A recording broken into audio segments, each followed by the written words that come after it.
주제를 가지고 함께 말씀을 나눌까 생각합니다.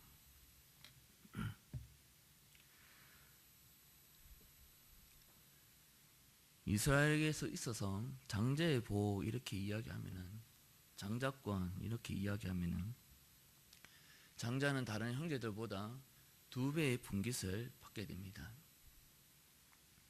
그 2배의 분깃이라고 하는 것은 물론 물질적인 어떤 축복도 의미하지만은 영적인 복도 있습니다. 그 영적인 복은 무엇이냐 하면은 아담 때부터 그리고 또 아브람 때부터 하나님께서 계속해서 말씀하고 계셨던 생육하고 번성하고 충만하고 정복하고 다스리라는 말씀이 바로 하나님께서 주신 명령이기도 하지만 그러나 장자들이 가지는 영적인 복이기도 하는 것입니다. 이것은 다른 복이 아니라 아담과 하와가 에덴에서부터 죄를 짓고 그리고 에덴에서 쫓겨났을 때에 그들이 쫓겨남은 물론 죄를 지음, 우리가 겉으로 단순하게 생각하면은 죄를 지음이지만 그들의 쫓겨남은 하나님께서 말씀하신 그 명령을 다 하지 못했기 때문이죠. 하나님께서 말씀하셨던 그 말씀은 하나님 앞에 예배하고 하나님의 말씀을 지켜 행하라 이런 말씀을 하셨었는데, 하나님의 말씀을 지켜 행하라 그 말씀에는 하나님 말씀하신 그 말씀을 지켜 행하는 것도 있지만은 하나님께서 에덴 동산을 하나님 나라로 정하시고 그 에덴 동산 곧 하나님 나라를 죄로부터 지켜라 그런 말씀도 포함하고 있는 것입니다. 성경이 명료하게 이야기하는 죄는 뭐냐면은 어떤 윤리적인 도덕적인 그러한 것을 죄라고 이야기하지 않고 하나님 말씀에 순종하지 않는 것을 죄라고 이야기합니다.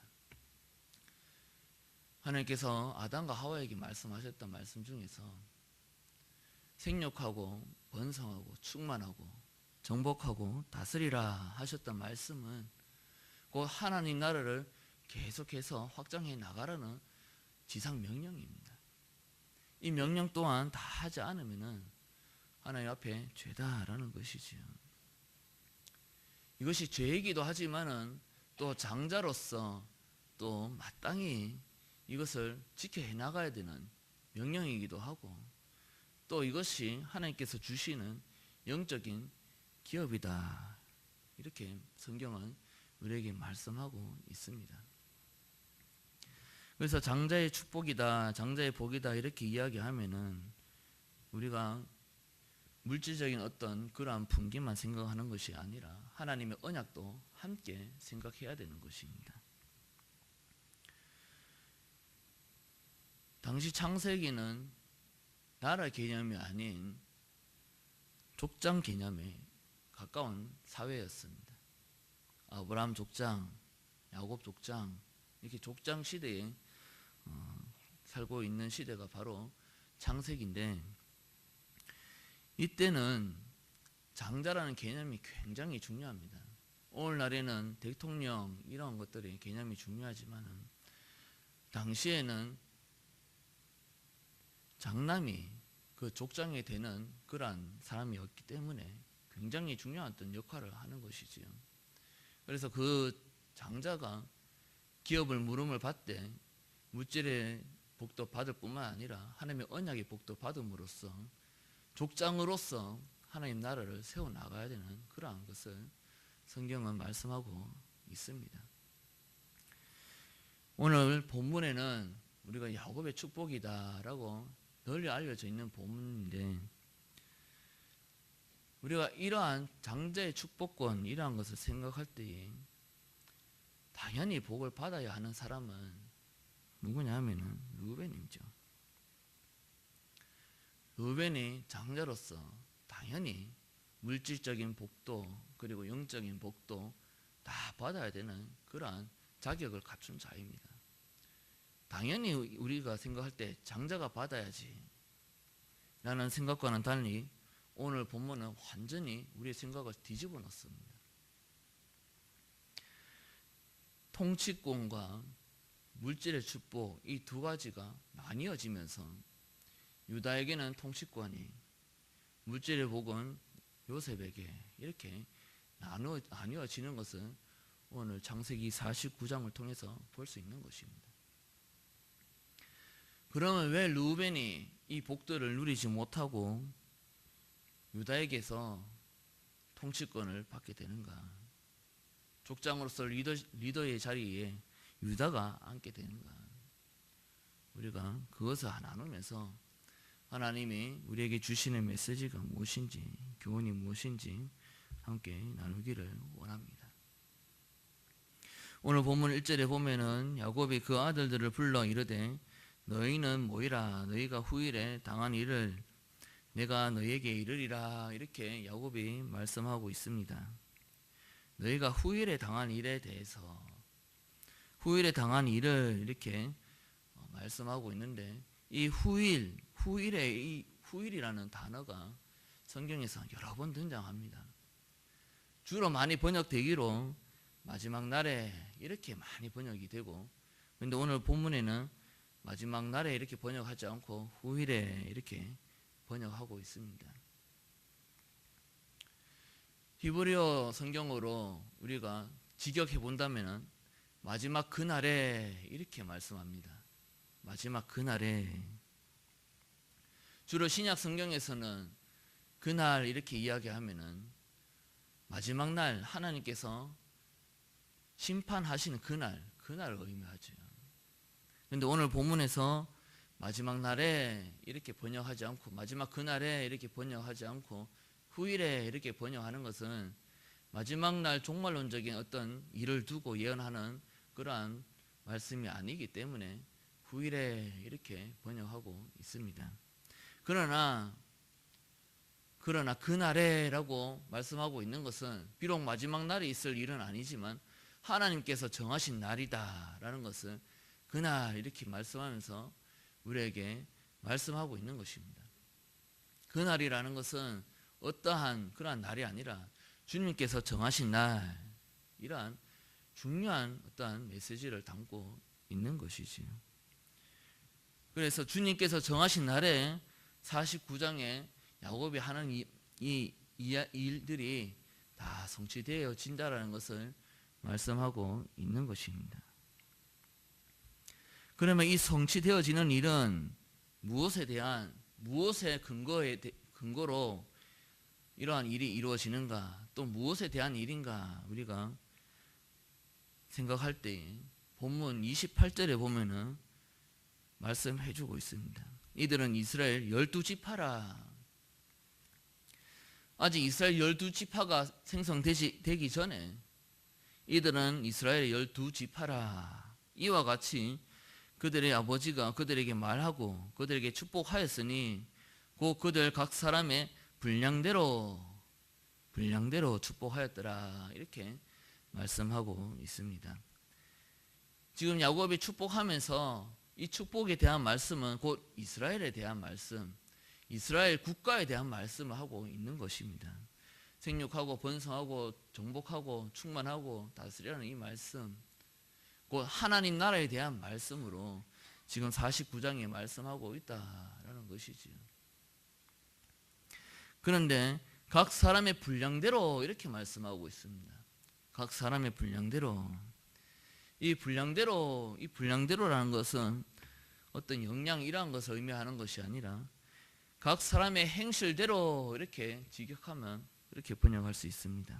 각 사람의 행실대로.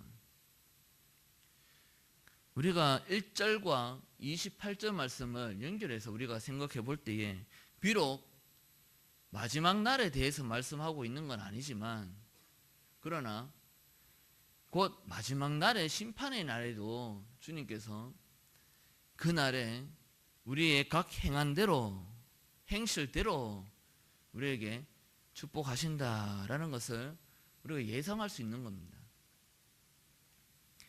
지금 49장에 기록된 말씀은 하나님을 믿는 사람과 믿지 않는 사람에게 말씀하고 있는 것이 아니라 하나님을 믿는 이스라엘에게 말씀하고 계시는 겁니다. 아직 국가로서 형성되어 있지는 않지만 주님께서 이스라엘아 부르시면서 이스라엘을 향한 말씀입니다. 그러니까 오늘날 우리에게 있어서는 하나님을 믿고 있는 하나님의 백성들, 우리들에게 말씀하고 있는 것과 동일하다라는 것이지요. 그런데 그날의 분량대로 행실대로 축복한다 이렇게 말씀하고 계시는 것입니다. 우리가 49장은 우리가 다들 잘 아십니다. 르우벤이 받지 못하고 유다가 받고 또 요셉이 받는 그런 모습들을 볼 때에 그들이 지은 죄가 있어서 그래서 유다에게 그리고 요셉에게 이러한 축복이 넘어가는 것을 우리가 잘 알고 있습니다. 그래서 우리가 어떻게 보면은 행실대로라는 말씀이 우리가 뭐 어떻게 살아야 되는구나 라는 어떤 생각을 가지게 합니다. 하나님 앞에서 축복을 많이 받기 위해서는 요셉과 같이 또는 유다와 같이 뭔가를 해야 되는구나, 뭔가를 이루어야 되는구나, 어떤 그런 맥락에서 우리가 각 행실대로 이러한 생각을 할 수가 있습니다. 그럼 우리가 본문을 지켜보게 되면은 전혀 그렇지 않다라는 것을 우리가 깨닫게 됩니다. 먼저 우리가 르우벤에 대해서 우리가 살펴보겠습니다. 3절에 보면은 르우벤아 너는 내 장자요 내 능력이요 내 기력의 시작이라 위풍이 월등하고 권능이 탁월하다마는 이렇게 말씀하고 있습니다. 야곱이 하는 말씀인데 야곱이 르우벤을 보고 너는 내 장자요 너는 내 능력이요 너는 내 기력의 시작이라 너는 위풍이 월등하고 권능이 탁월하다 이렇게 말씀합니다.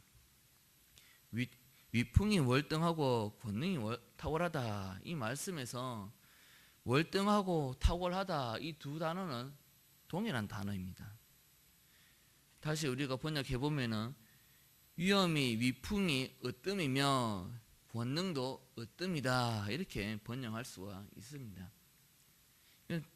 제가 이렇게 으뜸으로 번역하는 것이 제일 잘 번역되어지지 않았나 이렇게 생각하는 것은 그 뒤에 또 동일한 단어가 또 나오기 때문에 그렇습니다.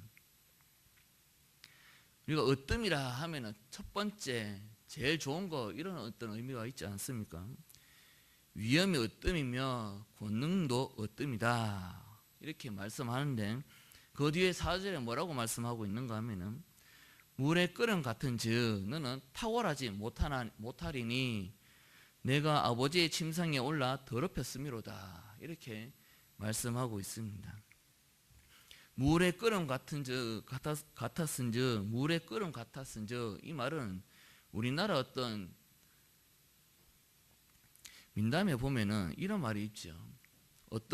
엎질러진 물은 다시 담을 수 없다라는 말이 있습니다. 이 말과 동일한 말입니다. 그러니까 이거 번역은 이렇게 돼 있지만은 우리나라 말로 알아듣기 쉽게 또 의미가 비슷하게 번역을 해보자면은 엎질러 물같이 이렇게 번역할 수 있는 겁니다.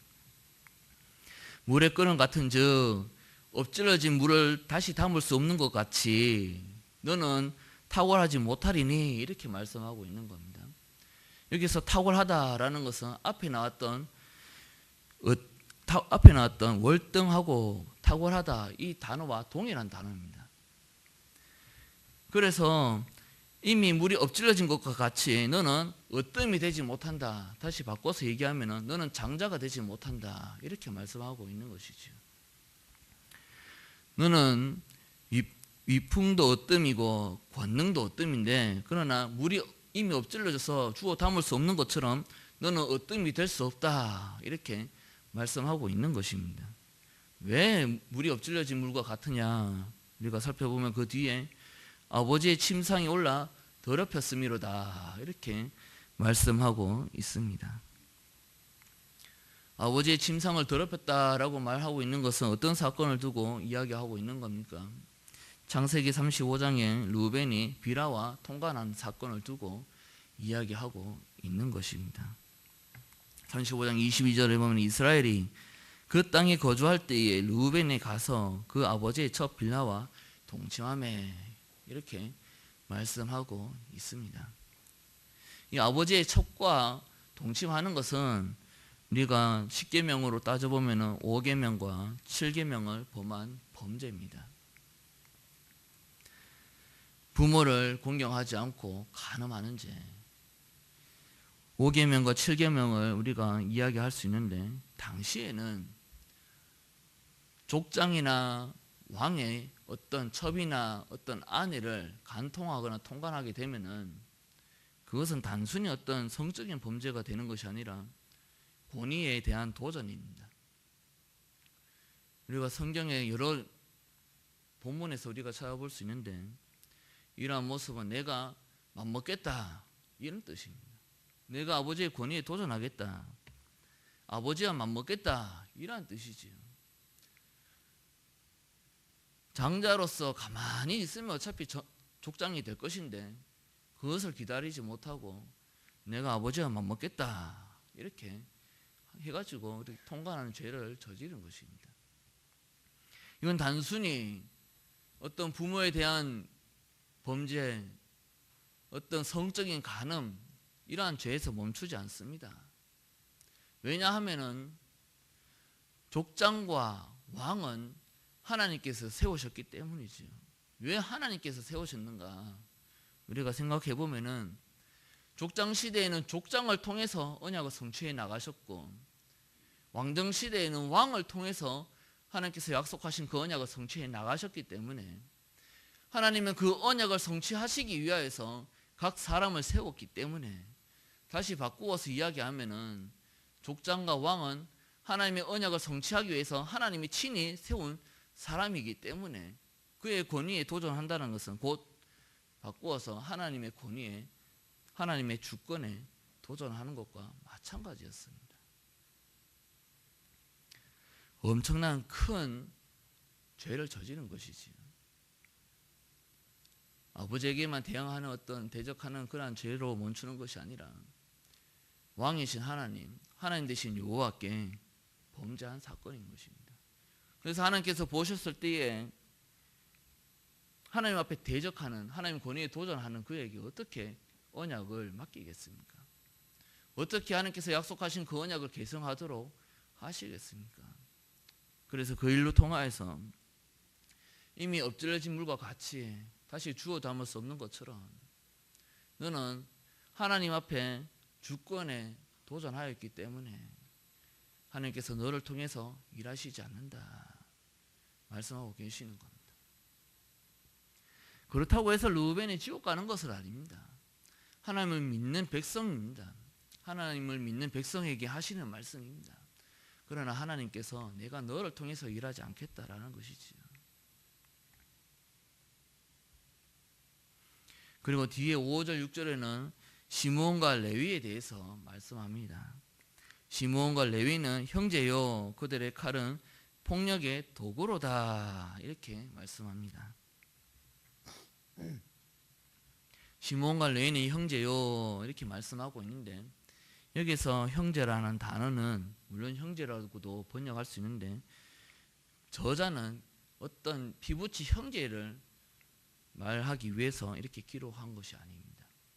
만약에 그렇다면은 12명의 형제들이 다 나와야 됩니다. 시몬과 레위의 형제요 라고 이야기하는 것은 그 형제라는 의미가 그 뒤에 나오는 말을 의미하고 있는 것입니다. 그들의 칼은 폭력의 도구로다. 형제요라는 단어는 형제라는 뜻으로도 번역할 수 있지만은 동맹을 맺다, 기질이 같다 이렇게도 번역을 할 수 있습니다. 시므온과 레위는 기질이 같다, 시므온과 레위는 동맹을 맺었다 이렇게 번역을 할 수 있는데, 왜냐하면 그들의 칼은 폭력의 도구이기 때문이다 이렇게 말씀하고 있습니다. 이 칼은 베어내다라는 단어에서 파생된 단어인데, 이 베어내다라는 단어는 할례에 나옵니다. 그래서 그들의 칼은 이야기하는 것은 구약 성경에서 단 한 번밖에 등장하지 않는 단어인데, 이 칼이라는 단어는 할례를 행할 때 쓰는 칼이다 이렇게 보고 있습니다. 이 말씀은 무엇을 의미하고 있는 것입니까? 디나 사건에서 시므온과 레위가 세겜의 모든 사람들에게 다 할례를 행하게 하고, 할례를 행하였을 때 그들의 거동이 불편해지자 다 쳐 죽이는 그러한 사건을 말씀하고 있는 것이지요. 할례는 하나님께서 왜 주셨습니까? 너는 내가 택한 백성이다, 사망에서 생명으로 옮겼다, 그런 의미에서 증표로 하나님이 주신 것입니다. 사람을 살리는 것이 바로 할례입니다. 사람을 살리는 할례를 가지고 사람을 죽이는 데 사용했다는 것이죠.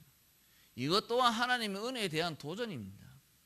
하나님께서 죄인된 우리에게 하나님의 주권으로 구원의 선물을 우리에게 주시고, 그 증표로 할례를 우리에게 보여주셨는데, 그 할례를 행할 때마다 할례를 행하였기 때문에 우리가 구원을 얻는 것이 아니라, 그 할례를 행할 때마다 하나님께서 약속하신 그 언약을 기념하는 것이죠. 할례를 볼 때마다 오늘날에는 세례를 하지 않습니까? 할례를 행할 때마다 주님께서 나는 내가 너를 구원하겠다, 그 약속하셨던 그 언약을 기념하는 것입니다. 그러면 얼마나 거룩한 어떤 그런 행사입니까? 할례를 행할 때, 우리가 세례를 행할 때처럼, 또는 우리가 떡을 나누고 또 포도주를 나누는 때처럼 그렇게 경건하게 행해야 되는 것인데, 더럽고 추악한 죄악에 사용하였다라는 것입니다. 나는 살기를 원하는데 너는 죽였다라는 것이지요. 그래서 6절에 내 혼아 그들의 모에 상관하지 말지어다, 내 영광아 그들의 집회에 참여하지 말지어다. 그들의 분노대로 사람을 죽이고 그들의 혈기대로 소의 발목 힘줄을 끊었음이로다. 이렇게 말씀하고 계시는 것입니다. 하나님께서는 우리를 생명으로 구원하시기 원하셨는데, 그래서 할례를 베풀라고 말씀하셨는데, 그것을 더러운 죄악된 것에 사용하므로 하나님은 또 그들을 통해서 일하실 수가 없는 것입니다. 하나님 나라를 확장해 나가시면서 만인들을 구원하시기 원하시는 그 하나님이 그 하나님의 뜻을 더럽히고 또 하나님의 이름을 망령되이 일컬었던 그 시므온과 레위를 통해서는 하나님께서 일하시기를 싫어하셨던 것이지요. 그래서 7절에 계속해서 말씀하시기를 그 노여움이 혹독하니 저주를 받을 것이요 분기가 맹렬하니 저주를 받을 것이라. 내가 그들을 야곱 중에서 나누며 이스라엘 중에서 흩으리로다. 이렇게 말씀하십니다. 이스라엘 중에서 흩으리로다. 이렇게 말씀하십니다. 실제로 출애굽하고 가나안 땅에 들어갈 때에 시므온은 유다 족속 안에서 흩어지게 되었고, 레위 지파는 이스라엘 전체에 흩어지는 그러한 하나님께서 말씀하신 대로, 야곱을 통해 말씀하신 대로 이루어지는 것을 우리가 보게 됩니다. 그러나 이러한 징계는 어떤 의미에서 하나님께서 주셨을까요? 마지막 날 당하는 심판에 있어서는 두 번 다시 귀에 없는 그러한 심판이지만, 지금 본문에서 말씀하고 있는 이 일 후에 이 말씀은 마지막 날에 대한 말씀이 아니라 출애굽하고 가나안 땅에 들어갈 때 그때 말씀하고 계시는 겁니다. 그렇다면은 흩어지리라 말씀하셨던 그 징계는 어떤 의미로 우리가 볼 수 있느냐 하면은 어떤 마냥 부정적인 어떤 의미에서만 볼 수만은 없는 것입니다. 왜냐하면은 레위 지파가 이스라엘 중에서 흩어지면서 그들의 어떤 지파가 없어졌습니까? 그들의 지파가 없어진 게 아니지요. 하나님께서 레위 지파를 들어서 쓰시는데 뭐라고 말씀하시는가 하면은 레위 지파를 들어서 너희는 이스라엘의 대표다 이렇게 말씀하십니다. 원래 다 제사장이 되고 대제사장이 되어야 하는데 너희가 이스라엘 대표로서 제사장으로 또 대제사장으로 쓰임을 받는다. 이렇게 하나님이 말씀하시는 것을 볼 수가 있습니다. 그러니까 마냥 나쁘게만 볼 수 없는 것은 하나님께서 주시는 징계는 무엇을 의미하느냐? 바로 요 하나님을 경외하고 또 요 하나님에 대해서 가르치시고 또 배우게 하시기 위해서 징계를 주시는 것을 우리가 알 수 있는 것입니다. 왕정 시대에도 들어가게 되면은 하나님이 유다에게 영원한 왕권을, 유다가 아니죠, 다윗에게 영원한 왕권을 약속하시죠. 그 영원한 왕권을 약속하시는 중에 하나님은 뭐라고 말씀하시는가 하면은, 그러나 내가 죄를 지으면은 그 죄값을 반드시 묻는다, 이렇게 말씀하십니다. 그리고 포로기를 통해서 파멸 직전까지 몰리게 되죠. 사실 사람의 눈으로 봤을 때는 완전히 멸망되어지는, 어디 하나 소망을 찾아볼 수 없는 그 지경까지 가게 되죠. 그러나 하나님께서 완전히 파멸하시지 않겠다는 그 언약을 주님을 통해서, 그리스도를 통해서 완전케 하시지요. 사람이 완전케 할 수 없었던 것을 주님께서 친히 다윗의 후손으로 오셔서 다윗의 왕권을 완전케 하시는 것이지. 이것은 무엇을 말씀하고 있는 것입니까? 바로 하나님께서 말씀하신 그 언약을 가르치시는 것이고, 또 하나님에 대해서 가르치시는 것이고, 또 그것을 그 징계를 통해서 배우게 하시는 것입니다. 요셉이 고난 중에서 형통하다 성경에서 말씀하고 있는 것은, 주님의 그럼에도 불구하고 함께 계시면서 그 고난 고통 가운데서 주님의 형통한 길로 인도하시는 그 하나님의 섭리와 경륜을 배우게 하셨다는 것이죠. 그래서 요셉이 참으로 형제들이 했던 것이 아니요, 형제 했던 것이 아니요, 하나님이 먼저 보내신 일입니다, 이렇게 고백하는 거 아니겠습니까? 그렇게 고백할 수 있는 것은 하나님을 배웠고 하나님께서 일하시는 그 경륜과 섭리를 배웠기 때문에 그렇게 고백할 수 있는 것이지요. 그들이 당하는 시몬, 레위, 이러한 사람들이 어떤 장자의 축복권을 받지 못하고 징계를 당하는 것은 마냥 어떤 부정적인 의미에서 하나님이 징계를 내리시는 것이 아니라, 하나님 백성이기 때문에 그들을 놓지 않으시고 계속해서 자기에 대해서 계시하신 것입니다. 이뿐만 아니라 오늘 본문의 말씀은 또 큰 자가 작은 자를 섬기는 그 언약을 성취하시는 장면입니다. 작은 자가 큰 자를 섬기는 것이 아니라 큰 자가 작은 자를 섬기는, 시므온이 레위가 루벤이 유다를 섬기는 것은, 큰 자가 작은 자를 섬기는 것은 장자이기 때문에 당연히 어떤 하나님의 언약을 취하고 계승하고, 장자이기 때문에 당연히 어떤 통치권을 가지고, 장자이기 때문에 당연히 하나님의 축복권을 가지고, 이러한 생각들을 다 무너뜨립니다. 당연이라는 생각을 다 무너뜨리는 것입니다.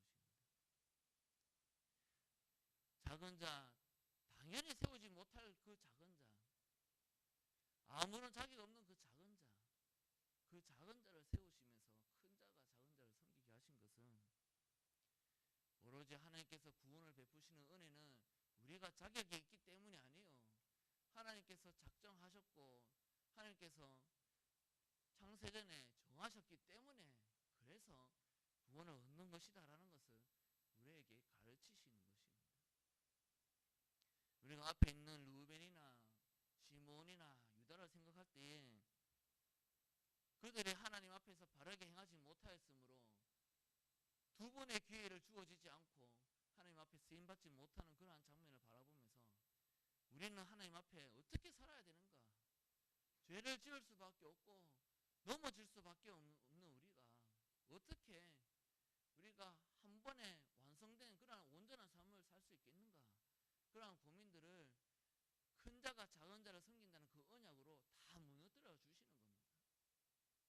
어떤 자격으로 우리가 되는 것이 아니라 하나님이 정하셨기 때문에, 하나님께서 은혜를 부어주시기 때문에, 그래서 우리가 하나님께 쓰임받을 수 있다라는 것을 우리에게 말씀하고 계시는 것입니다. 우리가 무엇을 해야 된다는 것을 말씀하셨다면은, 우리가 하나님 앞에 어떻게 해야 된다는 것을 말씀하셨다면은, 그것으로 하나님께서 명령을 마치셨다면은 우리는 정말 소망 없이 살아갈 수밖에 없지요. 내가 뭐를 해야 된다는데, 내가 뭐를 해야 축복을 받을 수 있다는데, 내가 뭐를 해야 구원을 받을 수 있다는데, 그러나 성경에 나오는 인생들을 쭉 살펴보게 되면은 전부 다 실패하는 인생들입니다. 그런 소망 없는, 희망 없는 우리에게 네가 하는 게 아니라 내가 하는 것이다. 큰 자가 작은 자를 섬기는 것은 그 본래의 의미는 약한 자를 들어서 강한 자를 부끄럽게 하는 것이다. 그렇게 우리에게 말씀하고 계시는 것입니다. 아무 공로 없고 아무 자격이 없고 아무 조건이 갖추어져 있지 않는, 아직 죄인 되었을 때에, 그러나 그 죄인 되었을 때에 하나님께서 부르시는 하나님, 그 하나님의 음성을 듣는 것이 참으로 복되다. 그 하나님을 배우는 것이 참으로 복되도다. 그 하나님을 아는 지식이 쌓이면 쌓일수록 참으로 기쁨이 넘친다. 성경은 우리에게 그렇게 말씀하고 계시는 것입니다. 모든 것을 정하시고 모든 것을 이루시는 그 하나님 앞에 우리가 겸손히 무릎 꿇고 그 주권과 그 섭리와 그 경륜 앞에 겸손히 내려놓고 온전히 하나님 앞에 나아가 무릎 꿇고 나아가 엎드려 경외하는, 그렇게 경외함으로 말미암아 마지막 날 주님의 신부로 당장되어지는